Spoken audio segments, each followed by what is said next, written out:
व्यासपीठावरती उपस्थित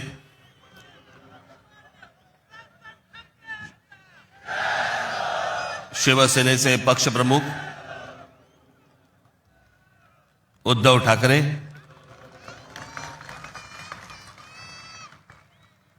राष्ट्रवादी काँग्रेसचे नेते जयंतराव पाटील, इतर सर्व मान्यवर आणि माझ्या जमलेल्या तमाम मराठी बांधवांनो, भगिनींनो आणि मातांनो,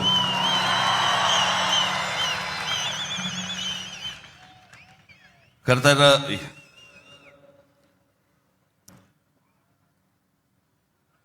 या व्यासपीठावरती मी माननीय बाळासाहेबांबरोबर लहान असताना अनेकदा आलो. शिवसेना पक्षाची स्थापनाच या शिवतीर्थावरती झाली. त्यावेळेला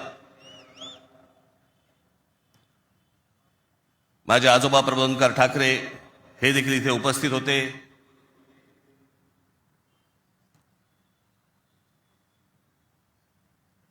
माझे वडील श्रीकांत ठाकरे हे देखील उपस्थित होते.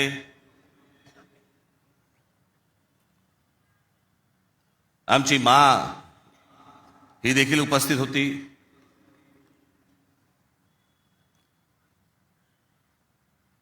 खरं आज या क्षणाला हे दोन भाऊ एकत्र आल्यानंतर आम्ही आज माझे आजोबा प्रबोधनकार ठाकरे, माननीय बाळासाहेब ठाकरे, माझे वडील श्रीकांत ठाकरे आणि आमच्या माँ आज खरं तर इथे हजर असायला पाहिजे होत्या. हे सगळं चित्र पुन्हा एकदा मराठी बांधवांसाठी, मराठी माणसांसाठी, मुंबईसाठी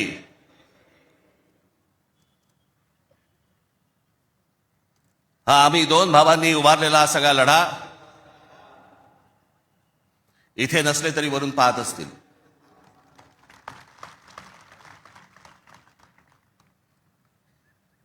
आज बऱ्याच गोष्टी मी आपल्यासाठी जरा थोडंसं घेऊन आलोय. जाताना पोट भरून जा.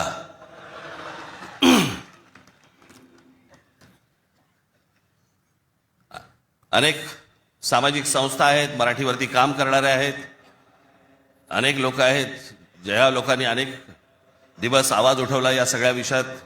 मी सर्वप्रथम त्यांचे मी आभार मानतो. दीपक पवार आहेत, त्यांच्याबरोबरचे अनेक सहकारी आहेत, त्यांचे आभार मानतो. अनेक टेलिव्हिजन चॅनलचे आणि वर्तमानपत्रांचे संपादक आहेत, पत्रकार आहेत, त्यांनी गेले काही दिवस जी आम्हाला साथ दिली त्याबद्दल त्यांचेही मी मनापासून आभार मानतो.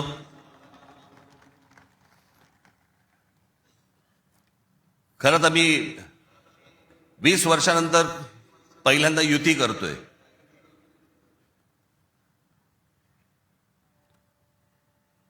आणि त्याच्यामुळे अनेक या युतीच्या सगळ्या अख्ख्या प्रोसेसमध्ये अनेक लोकांना तिकीटं दिली गेली, अनेक लोकांना तिकीटं नाही देता आली, अनेक जण नाराज झाले, जे जवळचे होते, सहकारी होते. काही जणांना वाटलं दुसऱ्या पक्षात जावं, काही नाराज झाले, काही रागावले, काही गोष्टी झाल्या, होतात. त्याला काय, आमच्या पण हातात काही गोष्टी नसतात. पण त्यांना दुखवणं हा काही आमचा हेतू नव्हता. पण तरी मी त्या सर्वांची, जर दुःखी झाले असतील, नाराज झाले असतील, त्या सर्वांची मी दिलगिरी व्यक्त करतो.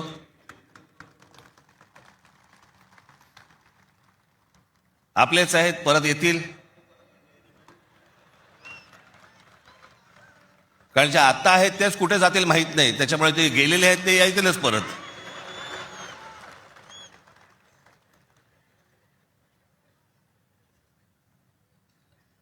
त्याच्यामुळे ह्या सगळ्या गोष्टींमध्ये मी त्यांना समजू शकतो. मुळात मी आणि उद्धव आम्ही दोघेजण एकत्र येण्याचं सगळ्यात महत्वाचं कारण म्हणजे या मुंबईवरती आलेलं संकट. मी गेले अनेक वर्ष या सगळ्या विषयांमध्ये बोलत आलो. गेले अनेक वर्ष मी माझ्या भाषणांमधून हे सगळे मुद्दे मांडत आलो की कशा प्रकारचा डाव रचला जातोय. आणि मग मध्यंतरी या राज्य सरकारने हिंदी सक्तीचा विषय आणला.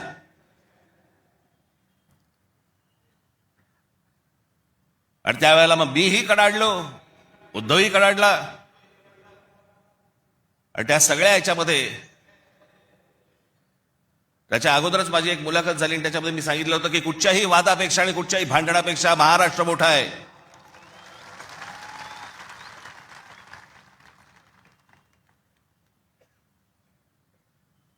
आणि मग तिकडनं ह्या सगळ्या गोष्टींची सुरुवात झाली. पण ते हिंदी सक्तीचा जो विषय होता तो फक्त तुम्हाला चाचपडून बघण्याचा होता. तुम्ही जागे आहात का? मराठी माणूस महाराष्ट्रामधला मुंबईमधला जिवंत आहे का? हे फक्त चाचपडणं होतं तुम्हाला.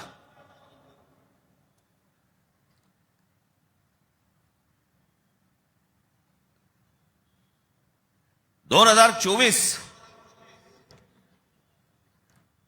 याच्यानंतर या विधानसभा निवडणुकांनंतर या सरकारला काय फेफराला माहित नाही. जे हवं वाटेल ते मनाला काय जे हवं ते करायला लागले. आली कुठून हिंमत?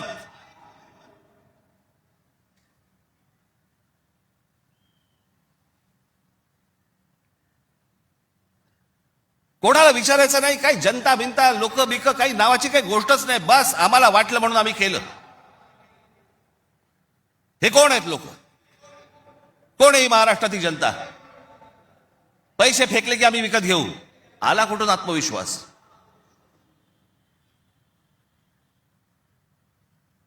इतकी वर्ष मी आता राजकारण बघतोय. काँग्रेसची लोक सत्तेवरती होती, अनेक लोक सत्तेवरती होते, परंतु ते लोकांना घाबरून असायचे, जनतेला घाबरून असायचे. आता घाबरणं बिबरणं काहीच नाही. गृहीत धरून टाकलं तुम्हाला.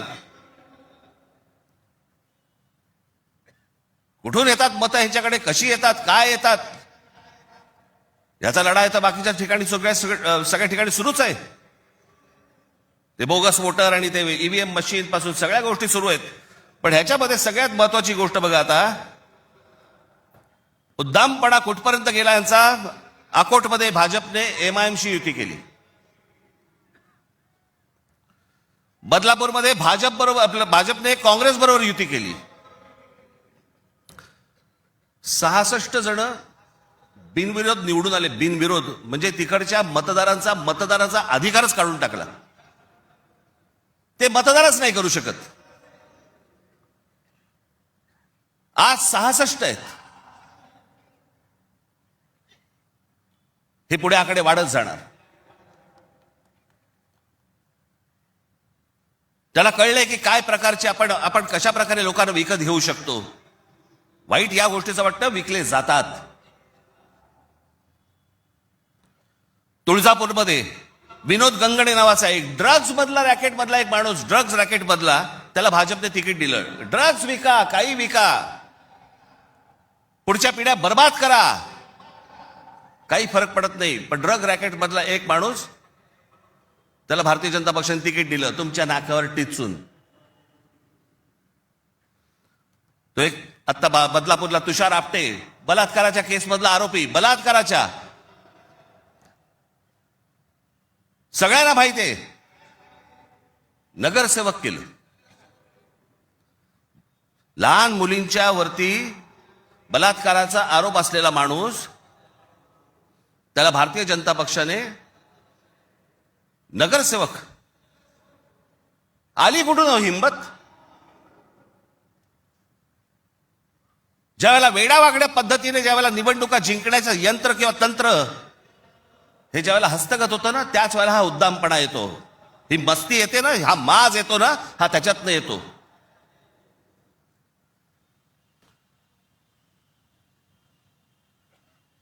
अख्खी मुंबई विकायला काढली, अख्खा महाराष्ट्र विकायला काढला, अख्खा देश विकायला काढला.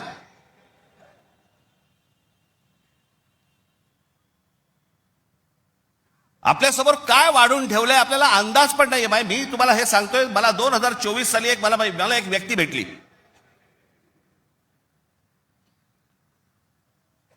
लोकसभेच्या निवडणुका झाल्यानंतरची गोष्ट सांगतोय. आणि त्यांनी मला जी माहिती दिली आणि ती माहिती दिल्यानंतर माझे सगळे लोक, माझे काय रिसर्च टीम सगळी जी काही कामाला लागली, ते जे काही झालंय ते आज मी तुम्हाला इथे दाखवणार आहे.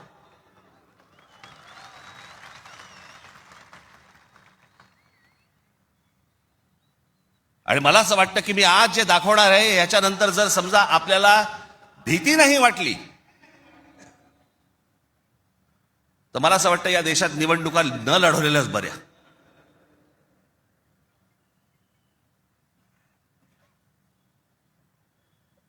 म्हणजे आता साधी गोष्ट, फक्त तुम्हाला 2014 नरेंद्र मोदी पंतप्रधान झाले त्या वेळेला, हे मला आता 24च्या नंतर आता हे पुढे सगळं समजायला लागलं. या गेल्या वर्षी 24 नाही, हो 24 नंतर साधारणपणे विधानसभा निवडणुकांच्या आसपास मला या सगळ्या गोष्टी आमच्या रिसर्च टीम मध्ये यायला लागल्यावरती मला धक्का बसायला लागला. कारण आपण असे बघतच नाही कधी, आपण डोळे झाक करत बसतो आणि नक्की काय खणलं जात आहे आपल्या खालून आणि आपल्याला माहितीच नाही. याचं कारण अनेक हिंदी इंग्रजी टेलिव्हिजन चॅनल सगळं ब्लॉक करून टाकलंय. कोणी काय तुम्हाला दाखवणार पण नाही. दाखवलं की वरनं फोन येतो, वरनं दट्ट्या येतो, जाहिराती बंद करून टाकू. मी आता फक्त एक पहिला मॅप मी तुम्हाला भारताचा दाखवतो, 2014चा. दाखवा रे.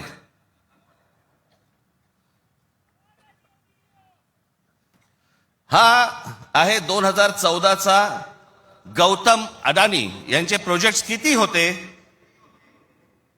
हे तुम्हाला दाखवणार आहे. 2014ला पंतप्रधान नरेंद्र मोदी पंतप्रधान व्हायच्या अगोदर गौतम अडानी कुठे होते आणि आता पुढचं फक्त बघत राहा की आता 2024-25ला गौतम अडानी आता कुठे आहेत. फक्त सरकारच्या आशीर्वादाने. आणि तुम्हाला जर नाही धक्का बसला तर मला सांगा जरा, दाखवा.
हे फक्त 10 वर्षातलंय. जगामध्ये असा एकही माणूस नसेल जो 10 वर्षामध्ये इतका श्रीमंत झाला. मला कुठच्या उद्योगपतीने उद्योग करू नये या मताचा मी नाहीये, इतका दळभद्री विचार माझा नाहीये.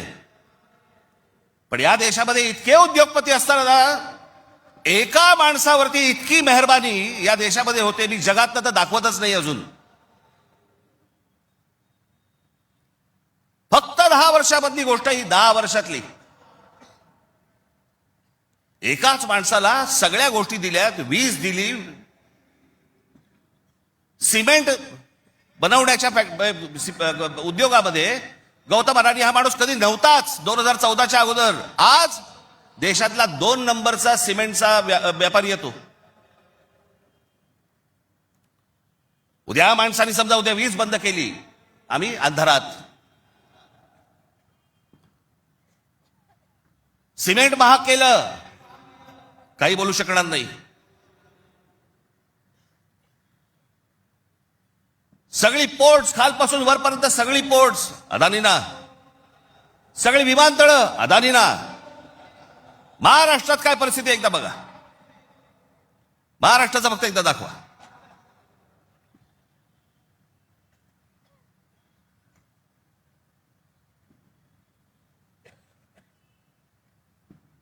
महाराष्ट्रामध्ये फक्त एका ठिकाणी 2014ला फक्त गौतम अडाणी एका ठिकाणी आहेत उद्योग. 2025ला बघा,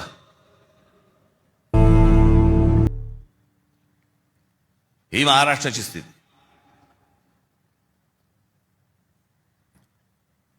आणि मी जे सतत सांगतो ना, हा जो MMR रिजन मुंबई, या मुंबईवरती मी आता फक्त तुम्हाला वाचून दाखवणार आहे. या फक्त MMR रिजन मध्ये काय फक्त केलंय तेवढं फक्त बघून घ्या. मुंबई महानगर क्षेत्रात अदानी 29 जून 2018 रिलायन्स इन्फ्रास्ट्रक्चर कंपनी ताब्यात मुंबई वीज पुरवठा क्षेत्रात प्रवेश. एप्रिल 2021 नवी मुंबई विमानतळाच्या कामाला सुरुवात. 2021 मुंबई आंतरराष्ट्रीय विमानतळ ताब्यात. अंधेरी पश्चिम येथील RTOची जमीन अदानी यांना 5,000 कोटींना. ऐरोली इथे डेटा सेंटरसाठी 92 एकर जमीन 1,500 कोटींमध्ये. धारावी पुनर्विकास प्रकल्प अदानींना.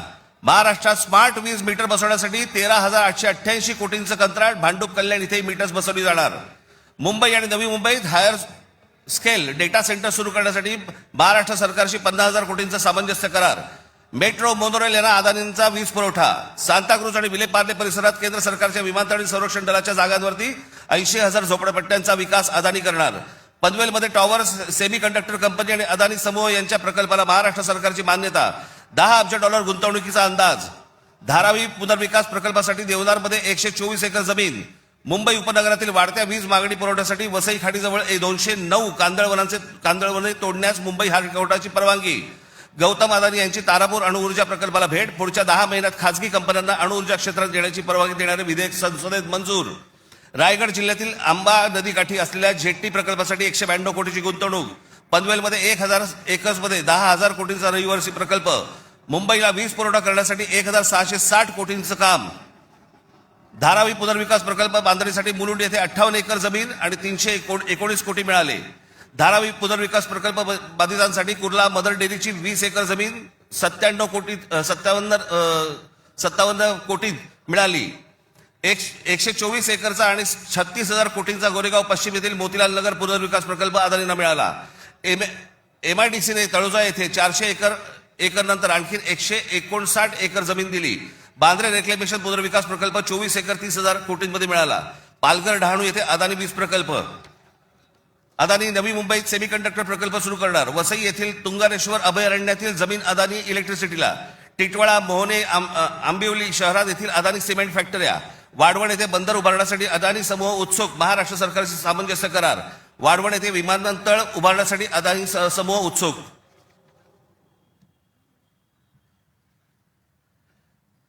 हे मी तुम्हाला सांगतोय ना, हे कशा प्रकारे तुम्हाला आवडलं जातंय याचा काही आपल्याला अंदाज, आपल्याला कळतंय हे काय चाललंय.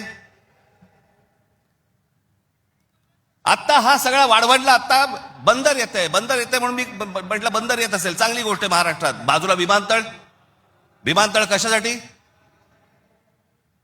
तर म्हणे मुंबई विमानतळावरचा सगळा कार्गो तिकडे नेणार आणि नवी मुंबई विमानतळ जे बांधलंय इथून इंटरनॅशनल आणि डोमेस्टिक या आपल्याकडच्या इकडच्या विमानतळावरनं छत्रपती शिवाजी महाराज आंतरराष्ट्रीय विमानतळावरनं डोमेस्टिक आणि इंटरनॅशनल नवी मुंबईला नेणार. ही प्रोसेस हळूहळू सुरू झालेली आहे आणि पुढे हा संपूर्ण विमानतळ विकायला काढणार. या शिवाजी पार्क मैदान एवढी जवळपास 50 ते 60 शिवाजी पार्क मैदानं बसतील एवढा प्लॉट आहे तो, धारावीला लागून. अशी नाही ना मुंबई आम्हाला मिळवत आहेत. आम्ही बदा पैसे होतो, जमिनी विकत घेतो, जमिनी सगळ्या काढून घेतो आणि इकडच्यांचं काय घेऊन बसलोय आपण? या सरकारमध्ये बसलेत त्यांचं ते काही कधी करू शकतात का? काहीच नाही करू शकत. मी मागे एक उदाहरण दिलं होतं ना, बादशाच्या हातावरचा ससाणा असतो नाही का, जो ससाणा पक्ष्यांनाच मारून आणतो. स्वतः पक्षी आहे पण तो पक्ष्यांनाच मारून आणतो. पु ल देशपांडेचं एक फार छान वाक्य आहे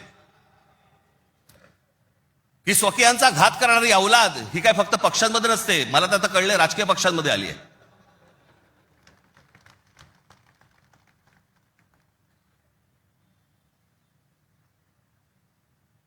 डोक्यात गेली सत्ता, डोक्यात. हा जो भूगोल आहे ना, हा भूगोल नीट समजून घ्या. हे वाढवण बंदरापासून तिकडे वरती जे आहे ना त्याला लगेच लागून गुजरात आहे. यांचं पहिल्यापासूनचं डोक्यामध्ये जे होतं ना की मुंबई गुजरातला न्यायची,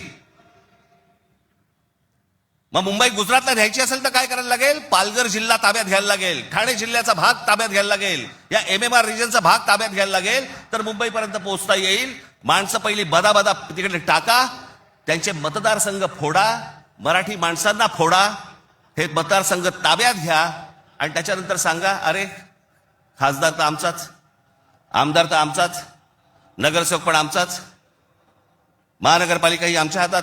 हे सगळं करून मुंबई गुजरातला कशी जोडता येईल याच्यासाठीचे हे सगळे लॉंग टर्म प्लॅन सगळे सुरू आहेत. आणि आम्ही बेसावत, आमच्यामध्ये जातीपातीमध्ये भांडणं लावली जात आहेत. हा मराठा, हा ओबीसी, हा अजून कोणी. एकदा मुंबई हातात तर गेली ना बाबांनो, महाराष्ट्र झारखंडपेक्षा काही वेगळा करणार नाहीत. हे मुंबई ही तुमची राजधानी आहे, मुंबई ही तुमची ताकद आहे. पण जो मस्तवालपणा जो अंगामध्ये शिरलेला आहे यांच्या, की आम्ही काहीही करू, कुठूनही मतं आणू, जे यांनी विधानसभेला केलं तेच करण्याचा हे आत्ता पण प्रयत्न करणार. आमच्यावरती भ्रष्टाचाराचे आरोप करतायत. काय बोलताय काय तुम्ही? देवेंद्र फडणवीस ज्यावेळेला मुख्यमंत्री होते त्यावेळेला यांनी छगन भुजबळांना जेलमध्ये टाकलं होतं, हो की नाही? आता मांडीला मांडी लावून बसलेत. अजित पवारांचे बैलगाडीभर पुरावे घेऊन गेले होते. काय किती 70 का 80 हजार कोटीचा काहीतरी घोटाळा, त्याच्याबद्दल पुरावे बैलगाडीतनं घेऊन गेले होते. आता काय सांगतायत? कोर्टात केस आहे, पुरावे असतील तर त्यांना अटक होईल. अरे मग तुम्ही पुरावे दिले होते ना, द्या आता कोर्टात. ही सगळी बाहेरून सगळी माणसं आणायची, इथे भरायची, तुमचा टक्का कमी करायचा, तुमचं अस्तित्व घालवायचं. इथे येऊन ह्याची माणसं बोलणार, इथे उत्तर भारतातलं माणसं येणार आणि म्हणणार इथे तुम्हाला. काल एक कोणतरी उत्तर भारतातला माणूस बोलत होता म्हणे, मुंबईमध्ये म्हणे नोकऱ्या जर घ्यायच्या असतील महानगरपालिकेमध्ये तर इथल्या स्थानिकांना, उत्तर भारतीय लोकांना दिल्या पाहिजेत. हे बाहेरून येणारे म्हणे कोल्हापूर, सातारा, सांगलीवरनं येणारी माणसं हे बाहेरच्या लोकांना द्यायची नाहीत म्हणून. बाहेरची लोक म्हणजे आमच्या सातारा, कोल्हापूर, सांगलीमध्ये येणारी आता हे बाहेरची लोक झाली आणि हे आतले.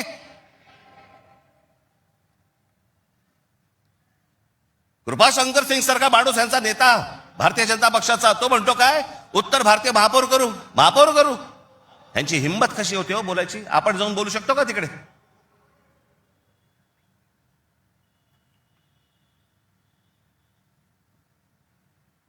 याचं कारण तुम्ही एकत्र येऊच नाही याच्यासाठीचा बंदोबस्त यांनी केलेला आहे. म्हणून काय करायचं? पैसे टाका, माणसं फोडा. यांचं मुंबईवरचं लक्ष उडालं पाहिजे, महाराष्ट्रावरचं लक्ष उडालं पाहिजे. हे मराठी म्हणून कधी एकत्र येताच कामा नयेत. आणि मग आपल्याला जे साध्य करायचंय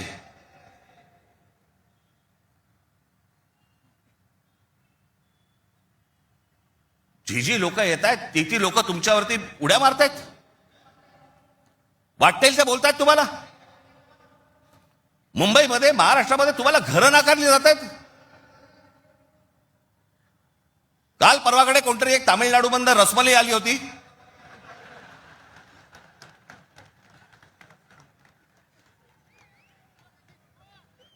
तो सांगतो मुंबईचा आणि म्हणजे महाराष्ट्राचा संबंध काय. भडव्या, तुझाच काय संबंध आहे इथे याचा.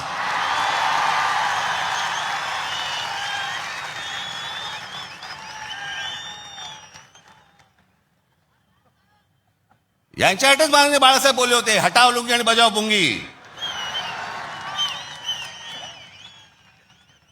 अनेक दाक्षिणात्य इथे राहत आहेत, अनेक जैन मारवाडी इथे राहत आहेत, आनंदाने राहत आहेत. पण कसं भडकवलं जाते बघा तुम्हाला कबुतरांच्या नावाने. कबूतर राहिली बाजूला, पण हे सत्ताधारी जे फडफडत आहेत ना, हा त्यांचा प्रश्न आहे. काल परवाची गोष्ट, इथे मुंबईमध्ये जैन मराठी वादावरती पडदा टाकण्यासाठी म्हणून एक बैठक झाली. ही बातमी फक्त नवाकाळला आली होती. त्यांचे कोणतरी एक जैन मुली निलेश चंद्र आहेत, निलेश चंद्र बघा. ते जैन मुली निलेश चंद्र काय सांगतायत तर कबुतरे खाणे आणि मांसावरून मराठी जैन समाजात पेटलेला वाद मिटवण्याची जबाबदारी मुख्यमंत्री देवेंद्र फडणवीस यांनी भाजपा मंत्री मंगल प्रभात लोढा यांना दिली. मात्र मंगल प्रभात लोढा यांनी हा वाद मिटवला नाही, तर ह्या समाजामध्ये जास्तीत जास्त भांडणं कशी लागतील हे पाहिलं. म्हणजे मराठी माणसापासून गुजराती बाजूला करायचे, आता ही लुंगी अंडी इकडनं तमिळ बाजूला करायचे, अजून कोणतरी युपी मधनं बोलवायचा त्याच्यात अजून ते बाजूला करायचे. तुम्हाला या महाराष्ट्रामध्ये, मुंबईमध्ये एकट्यात पाडायचं. एकटे असलो तरी काफी होत.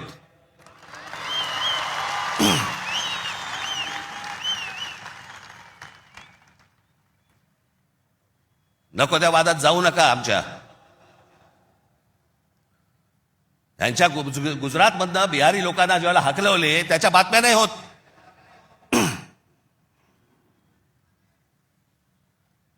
ज्याने बिहारी लोकांना तिकडनं हाकलवले, जवळपास 10 का 20 हजार लोकांना हाकलून दिले बिहारमधनं, भारतीय जनता पक्षाने त्याला तिकीट दिलं, निवडणुकीचं तिकीट दिलं. आणि हे वाद फक्त तुमच्यासाठी, आमच्यासाठी इथे फक्त करून ठेवतायत. गेले अनेक वर्ष सांगतोय तुम्हाला, हे सगळं हे जे मुद्दामून जे चालू आहे, तुमचं अस्तित्व नष्ट करण्यासाठी हे सगळं सुरू आहे. आज ही मुंबई हातामध्ये गेली. मुंबई का पाहिजे हातात?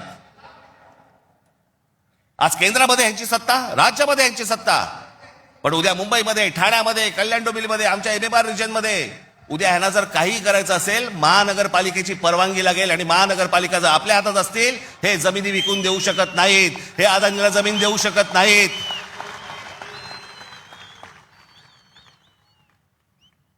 ही गोष्ट ते करूच शकत नाहीत. हा धोका काय होता ना बाबांनो, मी फक्त वेळ कमी आहे परंतु मी आपल्याला एक धोका, हा किती वर्षांपूर्वी आमच्या बाबासाहेब आंबेडकरांनी, आमच्या बाबासाहेबांनी मांडलेला तुम्हाला फक्त एक गोष्ट वाचून दाखवतो, जी मी 2008 ला वाचून दाखवली होती. बाबासाहेबांनी काय त्यावेळेला मांडलं होतं हे तुम्हाला आज कळेल. मी काय सांगतोय तुम्हाला ते. उत्तर प्रदेश आणि बिहार यांच्यासारखी राज्य निर्माण करून हे बघा, हे पुस्तक आहे भाषिक राज्य पुनर्रचना मीमांसा. आपल्याला कुठे मिळालं तर आपण जरूर वाचा. उत्तर प्रदेश आणि बिहार यांच्यासारखी राज्य निर्माण करून राज्य पुनर्निर्माण मंडळाने केवळ तौलनिक विषमता निर्माण केली एवढेच नव्हे, तर उत्तर भारत आणि दक्षिण भारताचे 2 तट निर्माण केले. उत्तर भारतात हिंदी भाषेचं प्राबल्य आहे, उलट दक्षिण भारतात हिंदीशी संबंध नसलेल्या भाषा बोलल्या जातात. मला खरं तर आपल्याला सांगायचंय की युपीच्या आणि बिहारच्या लोकांनी पहिल्यांदा नीट समजून घ्या, बाबांनो, हिंदी ही तुमची पण भाषा नाही. युपीच्या लोकांची भोजपुरी भाषा आहे, बिहारच्या लोकांची मैथिली भाषा आहे, अवधी भाषा आहे. हिंदी भाषा तुमची पण नाही आहे. माझा कुठच्या भाषेवर राग नाही, परंतु तुम्ही आमच्यावरती लादणार असाल तर लाथच मारू.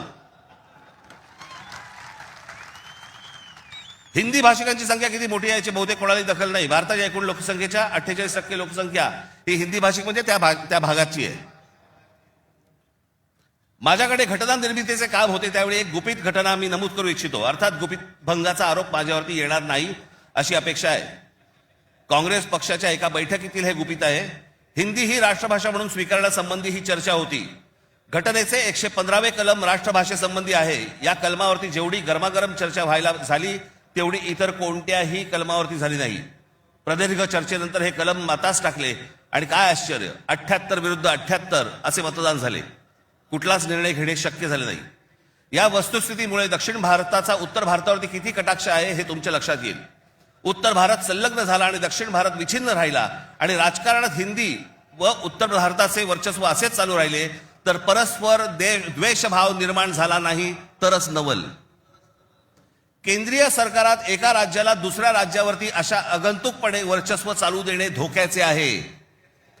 घटक राज्ये समतोलाची राखण्यास केंद्रीय शासनामध्ये काही तरतूद नसल्यामुळे नवनिर्मित बिजोड राज्यांमुळे 5 प्रदेशांखेरीज इतर राज्यात अविश्वास आणि असंतोष निर्माण होईल. सध्याच्या केंद्रीय शासन पद्धतीमुळे भारताच्या राजकारणात उत्तर प्रदेश इतर राज्यांहून प्रबळ ठरेल ही भीती केवळ दक्षिण भारतीयांचीच नसून पंजाब, बंगाल व इतर राज्यांनी व्यक्त केलेली आहे आणि ही भीती निराधार आहे असे कोणीही छातीरोखपणे सांगू शकत नाही. या भीतीचे निराकरण केले नाही आणि आता विशेष उपाययोजना केली नाही तर ही भीती राष्ट्रीय ऐक्यास घातक ठरल्याशिवाय राहणार नाही. हे सत्य कोणी लपवू शकत नाही. आमच्या परमपूज्य डॉक्टर बाबासाहेब आंबेडकरांनी तेव्हा लिहून ठेवलंय की हे किती घातक आहे ते. हे काय चाल चालू आहे तुमच्या विरोधात, हे काय प्रकारचं षडयंत्र सुरू आहे.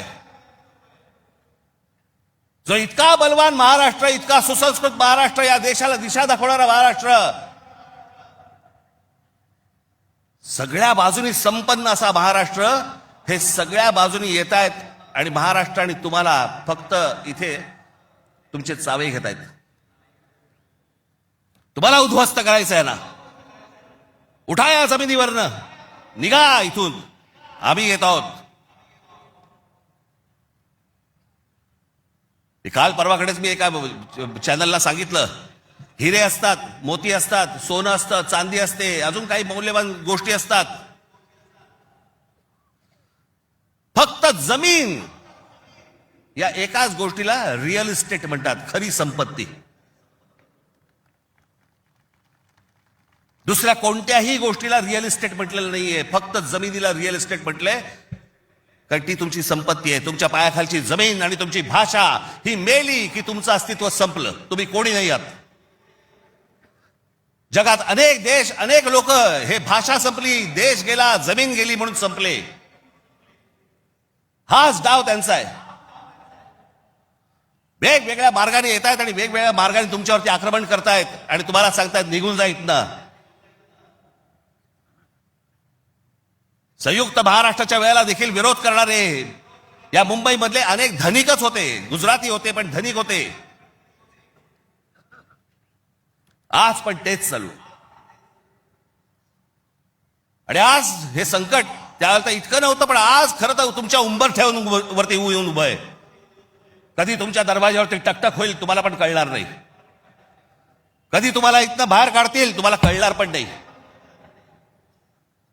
आज मुंबई, उद्या ठाणा, कल्याण, डोंबिवली, सगळे सगळे भाग, उद्या पुणा, नाशिक, जे जे चांगलं आहे, आज कोकणपट्टी अख्खी रिकामी करतायत. जमिनीच्या जमिनी विकत घेतल्या जात आहेत. मी त्यावेळेला त्या बुलेट ट्रेनला विरोध केला होता. आजही माझा विरोधच आहे. कुठे चालली आहे बुलेट ट्रेन? बुलेट ट्रेन फक्त बघा, ही बुलेट ट्रेनचं स्टेशन, शेवटचं स्टेशन गुजरातमध्ये चाललंय, जिकडे गिफ्ट सिटी उभी केली आहे. Gift city Ahmedabad bullet train station पासून 90 किलोमीटरवर ढोलेरा नावाचं एक पूर्ण नवीन शहर बसवलं जातंय. ढोलेरा नावाचं एक पूर्ण नवीन, हे शहर 903 स्क्वेअर किलोमीटरचं आहे, म्हणजे मुंबईपेक्षा 1.5 मोठं. आणि तिथे वेदांत आणि फॉक्सकॉनची 1.5 लाख करोडची सेमी कंडक्टर प्रोजेक्ट्स येत आहेत. अहो, आपल्याला समजत पण नाही हे काय चालू आहेत नक्की. ह्यांचे कुठून रूळ चालले आहेत आणि कुठून गाड्या चालल्या आहेत आणि कुठून यांचे मार्ग सुरू आहेत. आणि काय घेऊन जायचंय ह्यांना आणि काय आणायचंय इथे, काय भरायचंय, एकदा जाऊन बघा हो. वसई विरार पासून सगळ्या गोष्टी बघा, कसे कसे भर देतात, कसे भर देत आहेत. तुम्हाला घरं नाकारणार, ह्यांना सगळ्यांना घरं मिळणार. तिकडनं बाहेरच्या राज्यातनं गुजरातमध्ये येणार, ह्यांना घरं मिळणार, तुम्हाला नाकारणार.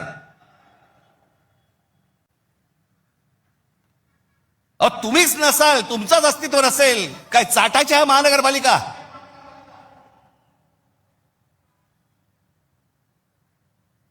काय उपयोग आहे या गोष्टींचा? आम्ही भले आमच्या वचननाम्यामध्ये सांगितलेल्या अनेक गोष्टी आहेत ज्या उत्तम करू, उत्तम शहर करू, चांगल्या गोष्टी करू. मला असं वाटतं उद्धव ठाकरे आपल्या भाषणामध्ये या गोष्टी सांगतीलच. अरे पण तुम्ही असायला पाहिजेत ना त्याच्यासाठी. तुमची काय किंमत करून ठेवली आहे लोकांनी? कोण महाराष्ट्रामधला मराठी माणूस पैसे फेकले की विकला जातो? ही आपली किंमत. आणि ही बोली लावणारे कोण? आमचेच. दुसऱ्यांच्या हातावरती बसून त्यांचा उद्देश साध्य करण्यासाठी आमचे लोक हे आमच्या लोकांना फोडतायत. काय दुर्दैव आहे बोला. या अशा परिस्थितीमध्ये ही आजची निवडणूक होते. ही मराठी माणसासाठी शेवटची निवडणूक आहे. आज जर चुकलात, कायमचे मुकलात म्हणून समजा. आज जर तुमच्या हातात ही शहरं गेली, त्यांच्या हातामध्ये गेली, उद्या राजानं मारलं आणि पावसानं झोडलं, तक्रार कोणाकडे करायची? आज इतर राजकीय पक्षांमधले पण जे मराठी लोक आहेत, माझं त्यांनाही आव्हान आहे, सोडा ते सगळं. या मराठी माणसासाठी एक व्हा, या मुंबईसाठी एक व्हा, या महाराष्ट्रासाठी एक व्हा.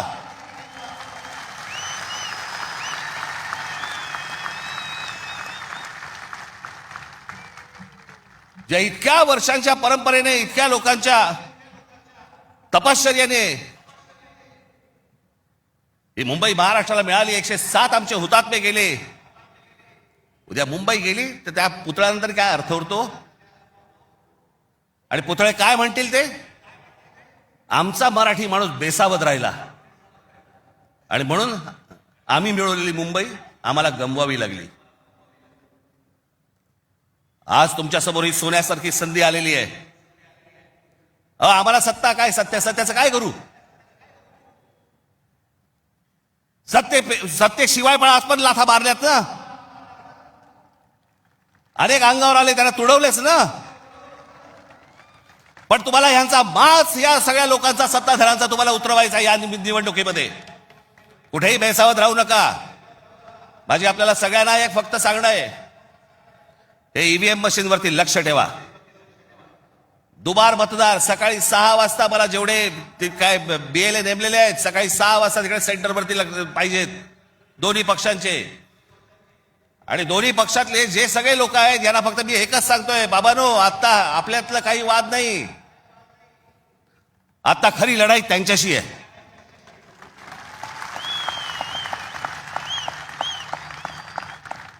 आपण भांडत राहावं हेच त्यांना पाहिजे. त्यांना जे हवं ते आपण नाही द्यायचंय. आपल्याला जे हवं तेच आपण केलं पाहिजे. आणि म्हणून तिकडे आपल्याला जातात एवढंच सांगेन की सतर्क राहा, बेसावध राहू नका. आणि जर दुबार मतदार जर तिकडे आला, सकाळी 7 वाजता फोडून काढा.